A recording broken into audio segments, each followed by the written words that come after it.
Hello everyone and welcome to another presentation about Chinese character etymology and phonetic series.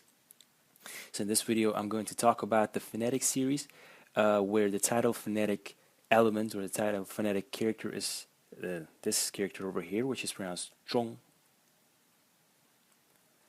Has two pronunciations actually, but the more frequent one is zhong. And it means, I guess, the most frequent meaning, or the meaning that you could trace back all meanings of this character, is center or central. Center or central. And this character, I think, might be, like, even people that are not very familiar with Chinese or don't speak Chinese at all might be familiar with this character, because it is the character that can be found in the word China, because China today, the word 中国 is often translated as the Middle Kingdom or the Kingdom of the Center, and so that's why I think also people who do not know Chinese might be familiar with this character. The term Central Kingdom or Middle Kingdom is maybe not exactly correct or precise, because the original meaning of 中国 was Central Kingdoms, and I think I mentioned this in my previous videos. And it referred to all the kingdoms in the central Chinese plain, roughly around 500 BC, so 2,500 years ago. And the term was sort of used to describe the kingdoms that identified themselves with the Chinese culture, as opposed to all the barbarian kingdoms and tribes around these central kingdoms. So 中国 originally meant central kingdoms, and today it is the term that is used to represent China. Whether these two terms, 中国, central kingdoms, and central kingdom, are related, I don't know, but originally 中国 meant central kingdoms. In either way, this is what the character looks like today. It has two pronunciations, as I said. If the character is pronounced 中, it means center, central, mean, medium, or neutral. It can be found in many words that have something to do with that, like 中心. It means the center, like, for instance, 服务中心 is the customer service center or something like that. 中央 is the central, 中央银行 is the central bank, for instance. 中立, neutral, and as I said, 中国, China. And the second pronunciation of this character is 中 in the fourth tone. 中. And in that case, the meaning is to hit a target, sort of like if you hit something, 打中了, it's like you hit the target, not in the center, but you just didn't miss it, you hit it. And then also it's like it's basically a suffix to verbs, I think, because you can use it in the expression 猜中了, like you guessed it right, you really guessed it right. So let me just have to write this. To hit a target, hit a target. Sorry for the handwriting again. And now, when it comes to the character itself and what it means, several explanations to this. I was thinking about this before I started making this video, as to how to actually explain this and whether to go into detail. And I thought, yeah, maybe it should be worth a try of going into a little bit more detail with this character, because it will be, for whoever is interested in the etymology of Chinese characters, I think it is, for me as well, very interesting to know how these characters came about, especially characters that are not phonosemantic compounds, these characters over here that I will talk about later, where one part of the character points to the sound and the other one to the meaning, but characters that are either pictograms, that is pictures of what they actually represent, or they are so-called semantic compounds, where it's basically two pictures together and they sort of combine into the final meaning of a character, or so-called simple indicative characters, where you have a stroke or several strokes in the character pointing to the meaning of that character. And why I say it's interesting is that since these characters are very old, and since it's just really a very simplified picture of what it actually used to mean when whoever this character created it, there's lots and lots of room for imagination. So if I told you, and I told you already, that this character means center or central, and I would say, okay, try to explain to me in your own words, just by looking at this character, how you would relate this to the meaning center. And I'm very sure that if I asked 10 people the same question, they would give me 10 different opinions on what this could be. So, historically, this is the oldest version of the character, and we would roughly date this. It's very difficult to tell, but let's say 500 BC and earlier. This is roughly 200 BC, and this is roughly, let's say, 100 AD. But these are really rough, like datings. And so if we go to the oldest one, so let's say this is 500 BC, 500 BC. The shape of the character was looks something like this. I drew this, so I'm sorry if it looks terribly bad. And there are two explanations as to what this character used to stand for. So the first one, which I don't like that much, is that it was basically a picture of a weaving machine, and this is the weaving machine, and these are the silk threads that are going off the central bar, I guess. I'm not very familiar with weaving terminology. And the way this character or this picture relates to the meaning central or center is that it's exactly this bar. It's you have this bar that goes through the center of the weaving machine, and then you have these threads, and somehow it connects them, and so on. And by formatting, later going to 200 BC, by simple formatting, they just removed the four strokes that represented the silk threads, and they were left with this object, and then with formatting again is what we have today.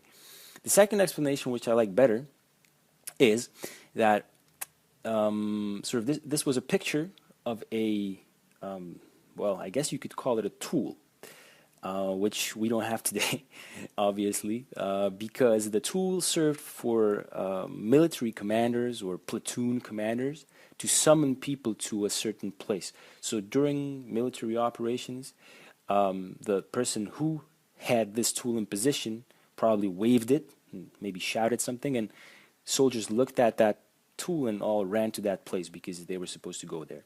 And as an extension of that sort of action and what this tool represented, the meaning central was assigned to this character. Sounds more plausible to me than the weaving machine.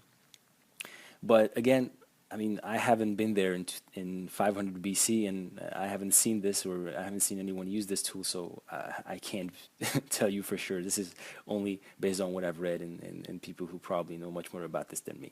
So in this particular case, we see that the character was only basically simplified. The four strokes were removed, and then we had this little fancy seal script version of the character, and then we ended up having this. So, and this is, again, let's say 100 AD, roughly speaking. And I'm even not very sure about these dates myself, so take this with a pinch of salt. And so if we look at this character and however ancient and elegant it might look, this is actually a very postmodern version of the original script. So we are somewhere in 100 AD, but this character is actually a very, very postmodern, formatted, and abstract version of whatever the character used to look like earlier. So so much for this title phonetic element itself. There's one more explanation to this character, which I think, again, might be plausible, because whenever we're talking about these pictograms or semantic compounds, there is so much room for imagination and explanation that unless you see very evident proof that this or that character stood for this or that object, you really just can't give it maybe 5, 6 explanations as to what it actually stood for originally. So the last explanation, that one of the other explanations that I've heard, is that this character is a simple indicative character, which means that there's one stroke or several strokes pointing to its meaning. So in this case, let me choose a different color. This rectangular shape would stand for any object in general, and this stroke over here would just point to the meaning central, dissecting the object into two roughly equal parts, and thus pointing to the meaning central. Again, this might be true because this character is the youngest of the three, and already in this character you can see the similar, the structurally the same structure of the character. So already here in 200 BC, they might have decided to not only to simplify visually the character, but to give it an extra semantic dimension, which is it's just a stroke which is dissecting some object into two parts and thus pointing to the meaning central. Either way, so much for the title phonetic element, and now we go to the characters where this zhong character can be found. So the first character in the series is pronounced zhong. Zhong. In the fourth tone, and its meaning is middle, intermediate, or second. So semantically related to the character. Even the term second is semantic related, as I will show you in a bit. So second, second, or intermediate, immediate. And so let me just highlight the phonetic element. This is the phonetic element. The pronunciation of the character is zhong, and the title phonetic element is pronounced zhong, so clearly related.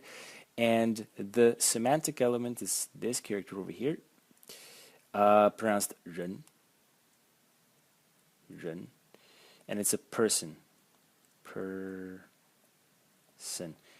Again, apologize, my handwriting, it's not my fault, it's the tablet. And my handwriting is terrible anyway, but the tablet doesn't help it too much. And so the words where you can find this character is, for instance, I chose two, zhong1, which is the second month of spring. And so second, as I said, maybe just by face value, second doesn't really represent anything central, but if spring has 3 months, and so the second month of spring is definitely going to be the central month in those 3 months, so zhong1, second month in spring. And then you have also the expression zhongxiong, which is the second eldest brother. So zhong, the title phonetic element pointing to the pronunciation of the character zhong, and ren, semantic element pointing to the meaning second oldest brother or second in row, and so on. The next character, and I shamefully have to say that out of these 4 characters, I only was very familiar with this one, the second one, and this one. The other 2 I didn't know, but I had to choose, more characters to at least fill up the screen with something, which shows that the zhong character isn't that frequent as a phonetic element in frequent Chinese characters, I think, because really these are the only characters that I can think of, and I had to really choose some more to fill up the screen. So anyway, the second character in the series is pronounced zhong, zhong, in the first tone, and its meaning is faithful or loyal. Let's just write loyal. Loyal. The phonetic element clearly over here. And the semantic element is this part over here, pronounced xin, xin, and its meaning is heart. Now, for those of you who are a little bit familiar with Chinese characters, they know that whenever you have the heart semantic element in a character, it's going to point to a meaning that's going to have to do something with emotions or feelings or situations and things like that in a general way. Of course, xin, heart, or soul, mind also, is not pointing specifically to the meaning loyal, but in a very abstract way. And this is just to show how developed the script was, that they were able to work with such abstract terms in such an abstract way. So point to the abstract meaning loyal with a very abstract semantic element, heart, mind, right? So anyway, there are some words that you can find this character in. For instance, 忠实, which is faithful or true, or 不忠, which is disloyal. Next character in the series is pronounced 冲, 冲.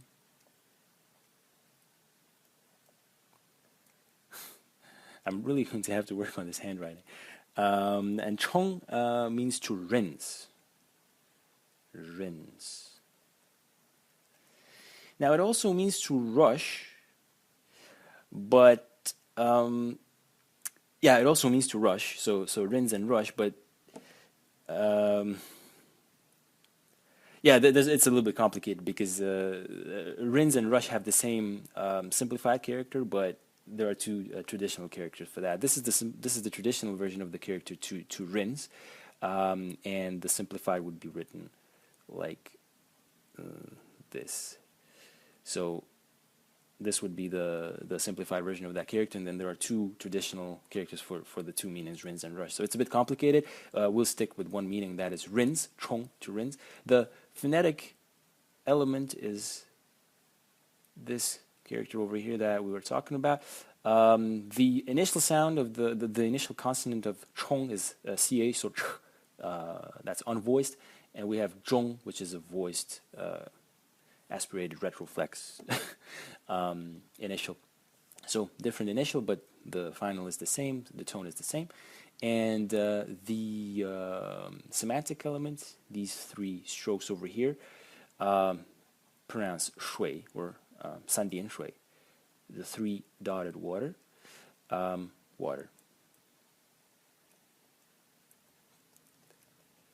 Water. So semantically pointing to the meaning to rinse.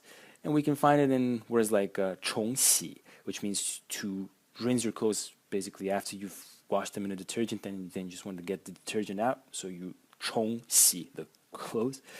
Or 冲水, it's basically like flush something, and so on.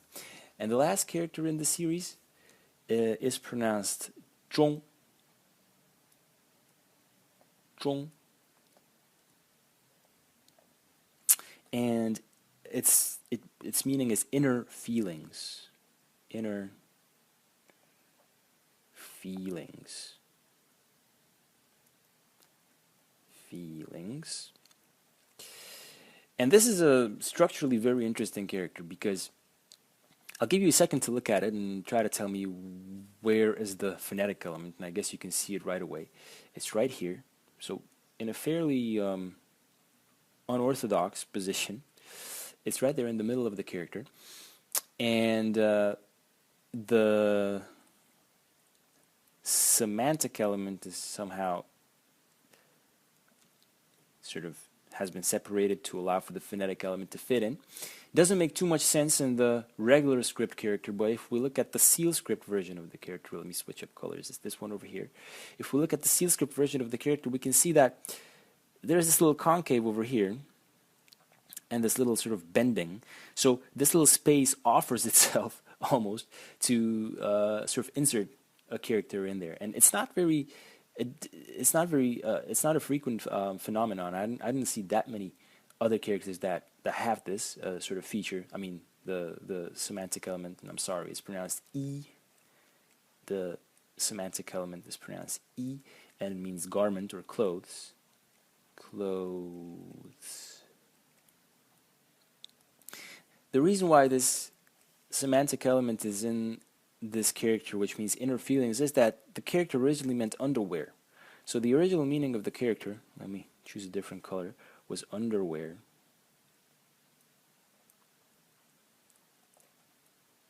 Underwear. And so at that time, when the character meant underwear, E was the semantic element pointing clearly to the meaning of the character. Now later, the meaning shifted from underwear to inner feeling, something inside. And in this case, it's very related. Not very related, but it is related. Because there are characters where you have semantic elements that are absolutely unrelated to the modern meanings of the characters. The modern character is a formatted and simplified version of the character of its earlier version. And you can find it in expressions like 初衷, which means someone's original intention, someone's original feelings, or 衷心, heartfelt and cordial. So much for this presentation. I hope you enjoyed it. If you have any questions or comments, please leave them in the comment section of the video, and I will see you in the next video.